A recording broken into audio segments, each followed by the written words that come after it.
It was the night of my 16th birthday when everything changed. The stars shimmered like 1,000 tiny diamonds in the midnight sky, and the cold wind swept through the trees with an eerie chill. But nothing about that night would compare to the darkness that would soon descend upon me. I had no idea then as I made my wish and blew out the candles on my cake.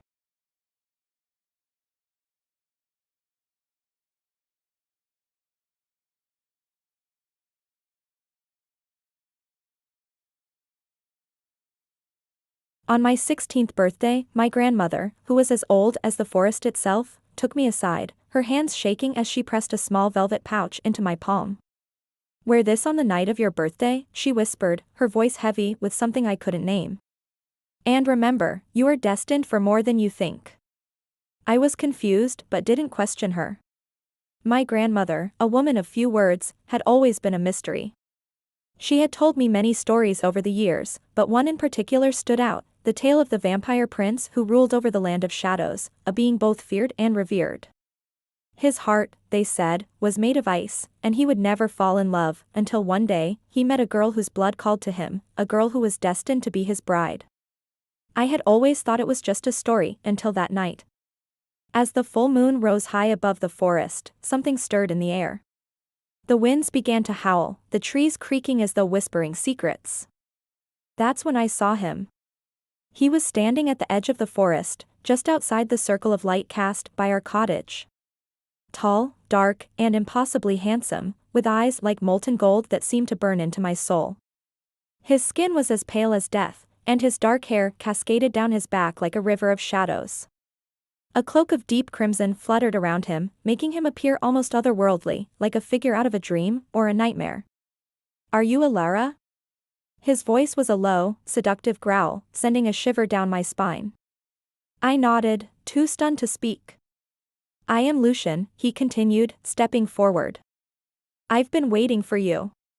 His words sent an electric thrill through my body, but it was not one of excitement, it was a deep, instinctual fear. I felt drawn to him, but I also knew I should run. I tried to take a step back, but my feet wouldn't move. It was as if some invisible force had anchored me in place. "The time has come, Alara," Lucian said, his eyes locking onto mine. "You were born to be mine. You were chosen the moment your bloodline began." I didn't understand. "Chosen? Born to be yours?" I repeated, feeling a surge of panic. "What are you talking about?" His lips curled into a faint smile, one that sent a chill down my spine. "You are the one, Alara. The one who will become my bride. My eternal companion." For a long moment, all I could do was stare at him, my heart pounding in my chest. I tried to summon the strength to ask the questions burning in my mind, but the words wouldn't come. And then, as if sensing my confusion, he spoke again. "You are not like the others, Alara. Your blood is ancient, more powerful than you can possibly comprehend. It runs through your veins, and it calls to me." I didn't want to believe him. I couldn't. But something deep within me, something primal and untamed, whispered that he was telling the truth. That everything he said was part of a destiny I had never known. Before I could react, Lucian stepped closer, his eyes never leaving mine. "You'll come with me," he said. "And you'll be mine." The words seemed to echo in my mind, and despite my fear, something inside me stirred, a strange, undeniable pull. My body trembled, my knees weakened, and before I knew what was happening, I found myself walking toward him. He took my hand, his touch cold as ice, and in that moment, I knew that my life was no longer my own. The forest seemed to close around us as we walked deeper into the shadows. The trees loomed like silent sentinels, their branches stretching toward the sky like gnarled fingers. The air grew colder, heavier, and I could feel the weight of centuries pressing down on me. Finally, we reached a clearing, and there, in the center, stood a towering castle, a dark, foreboding structure that looked like it had been carved from the very earth itself. It was a place of nightmares, its black stone walls stretching toward the heavens, the windows like hollow eyes watching our every move. "This is where you belong," Lucian said, his voice filled with an unsettling certainty. "This is where you'll become mine." The moment we entered the castle, the doors slammed shut behind us, sealing me inside. I looked around in awe and terror. The interior was even more magnificent than I could have imagined. Rich tapestries draped the walls, and chandeliers of crystal hung from the ceiling, casting eerie shadows across the room.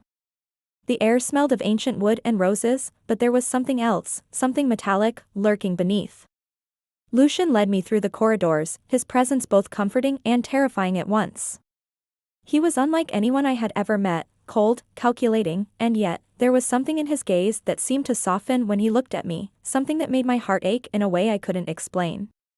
As we reached a grand hall, Lucian turned to me, his face serious. "You must understand, Alara. This is not just about us. This is about the balance of power. Your blood will bind us together, and together, we will rule over all." I swallowed hard, the weight of his words pressing down on me. "But I don't want this," I whispered, the tears threatening to fall. "I don't want to be your bride." Lucian's expression softened for a moment. "I understand your fear," he said, his voice gentler than before. "But this is your fate. And I will protect you." He stepped closer, his hand brushing against my cheek, his touch sending a wave of warmth through my cold skin. "There is much you do not understand, Alara. But I will show you. In time, you will see that this is where you belong." But I wasn't sure. Was this my fate? Or was I being dragged into something far darker than I could ever comprehend? That night, as I lay in the bed Lucian had prepared for me, I stared up at the high, vaulted ceiling, my mind spinning with confusion and fear. I knew that my life was no longer mine to control. I had been marked, chosen, for a destiny I never wanted. But even as I lay there, alone with my thoughts, I couldn't shake the feeling that, despite everything, there was something about Lucian, something I couldn't resist. I was born to be his bride. There was no escaping it. But whether or not I would ever love him, I couldn't yet say.